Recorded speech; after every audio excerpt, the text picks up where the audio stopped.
Sometimes when you're working on other people's bikes, you're given limitations and parameters. We can't do everything we want. Like this one. This classic thing here, we're not going to be putting on new shifters. We're going to try and keep its form. Probably came out of a barn or maybe off some rafters, but it definitely has some problems, some shifting problems. Let's have a closer look. Pedaling the bike and pulling that lever. Oh, it is really hard. It pulls down, down, and slow. Really hard to shift, slow coming the other way. It's as if it needs new cables and housing. Yes, that's always good. On our video playlist, have a look. You can find out what to do there. But we're not going to do that. We're going to try something else. This system was designed with what we call segmented housing. Segment here, another piece up here. We need to get some cleaning and lube inside of there, and we can do that without pulling the cable apart. 3 ways on this bike. We could shift here. That hurt my thumb. I'm not going to do that. I'm going to pull the cable, because pulling the cable walks that up the stairs to that large sprocket. There's another way. Good little thing to learn. The old knuckle squeeze. The upper knuckle and the lower knuckle. So what I'm going to do is grab the upper, I'm going to push the lower. So let's walk back up those stairs to that larger sprocket. Stop pedaling, stop the wheel, and check out that slack. All that excess slack lets us pop it out here. And the system is designed with a split in our stop that lets us take this out, drag it through here, and look at that crud. Corrosion, no good. Again, sure it'd be great to have new stuff all over, but maybe I've got a race in 5 minutes, I can't do that. We're gonna wipe this off and re-lube. I like a little lube in there because if we don't put something inside of there, water will be more than happy to fill that void. That feels better already.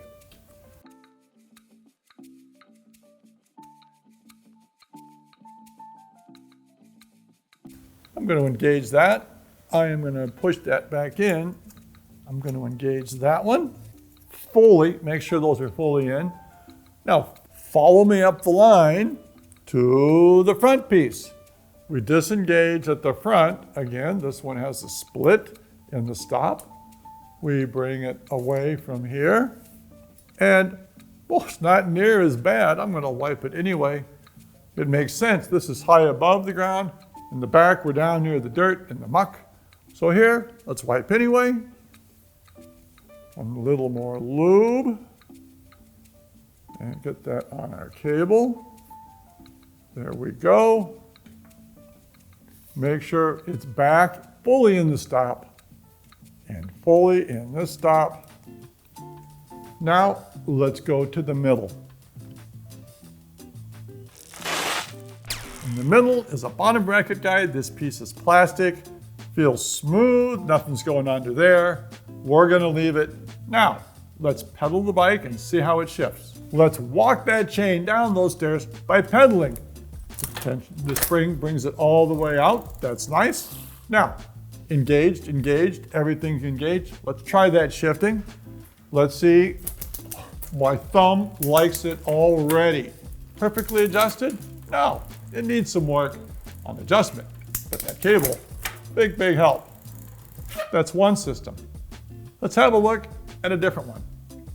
And a different system, full housing. One big segment. It's not all cut up into pieces. Some advantages. Tends to stay cleaner. Up front, pretty nicely sealed. We're up out of the muck. Not much is going to get in here. That's good. Nothing in here. Well, down here, sure, we're spraying stuff around. Yes, it can get contaminated, but need a little bit different procedure. The old system's not going to work. So let's see how it works. First thing we're going to do is invite our good friend, very consistent friend, gravity. Make sure you get a little bit of gravity. I got to pull that out, but I'm going to do the old knuckle squeeze here. I push, up it goes. Everything stops. I pull it out. Here I can clean. I can put a little oil in where it counts. Make sure that's fully engaged. Shift back, but watch out. Make sure here you're fully engaged. This also has to be inside. Yes, it's always nice to have new cables and new beautiful blue housing, but sometimes we can't do it. Sometimes it's budget limits again, or time limits. Just don't want to go through it. So there's other ways you can work around that a little bit and make things better. Now, how often do you replace your housing? Is your bike from a barn? Tell us in the comments below, and good shifting and riding to you.